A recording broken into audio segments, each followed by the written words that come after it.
And welcome to Meet the Press Reports, where each week we do a deep dive into a single subject. And today, it's millennial politics. What separates this group from other generations before it? Well, these young adults, aged 25 to 40, they've come of age watching the Twin Towers fall. Many of their neighbors go to war. Children hiding from shooters, practicing doing that as well. 2 recessions, and now a pandemic that has crushed the economy, just as their earning power should be growing. Born between 1981 and 1996, millennials are now the largest generation. They have officially overtaken the baby boomers. They're also the most diverse generation we've had yet. Just 55% in this country are non-Hispanic whites. Altogether, this new generation's appearance on the national stage will have huge implications for our politics, just like the baby boomers influenced it for so long. Millennials are the most educated generation in our nation's history, but they still find themselves with less wealth than the baby boomers. In fact, when boomers were 35, they had already held more than 20% of the country's wealth.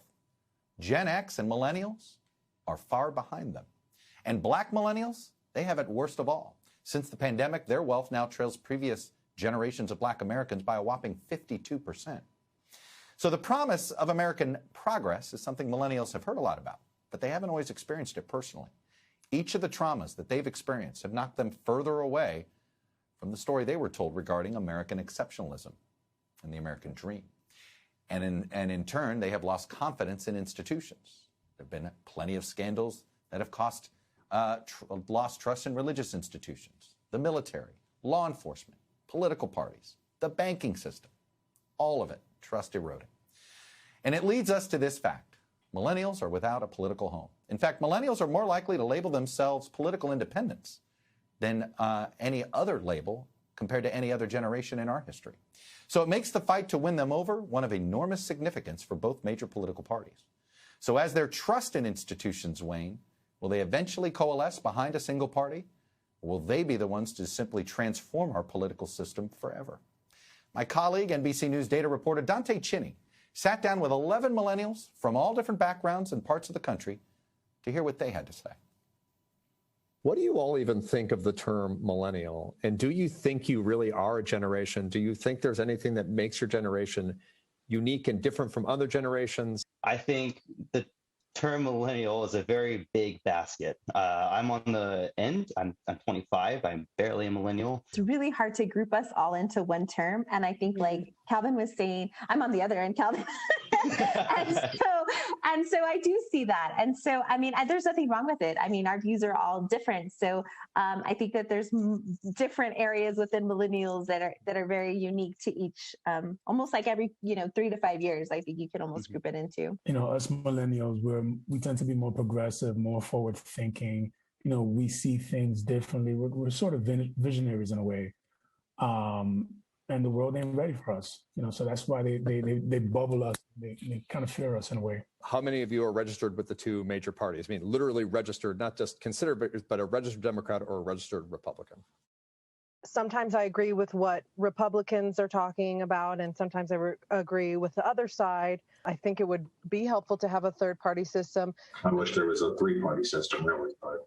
If there was a 3-party system, what would that third party look like to you? I mean, is there something you feel that's not being represented that you wish was in there? I think the divisiveness it creates when you have 2 parties, you have to be one way or the other. So, for any of you, did Donald Trump change the equation? He definitely was a disruptive force. Donald Trump has made me even more liberal than I was before, but has also made me question a lot of the establishment. Yeah, for me, I was pretty skeptical about his presidency, as probably a lot of people were.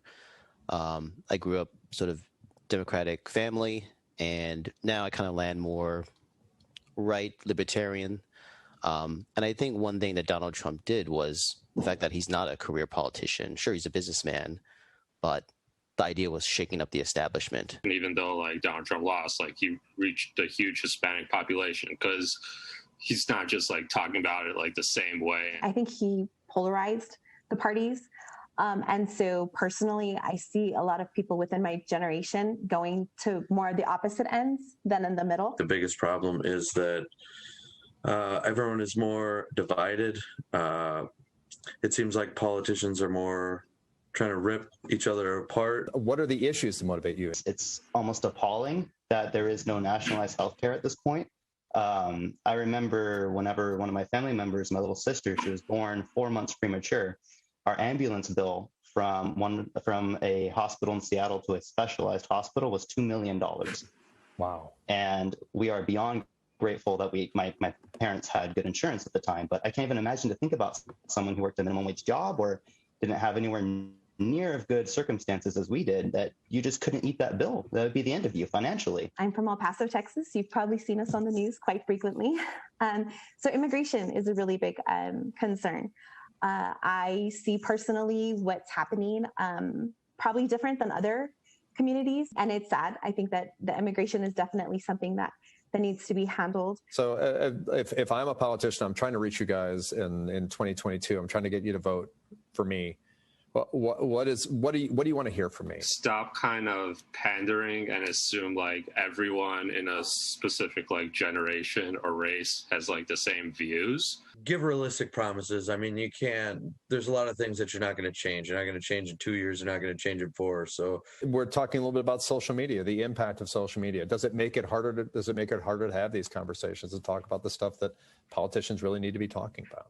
On a good day, I might check out like a meme that a friend sent me maybe, but by and large, I think it's a really, I think it can be dangerous. I think there's a lot of disinformation. Social media, the Facebook thing has like really stopped that face-to-face conversation where you can actually debate and like actually have good, productive conversation to where you're actually listening to the other person instead of just spewing out your own opinion and not listening to somebody else. My generation is more about survival, and we use our resources and our education and our voice and even social media for that, to bring awareness, to make sure that we're heard, because that's the only way that we're taken seriously, when we come together and we use what we know to be heard.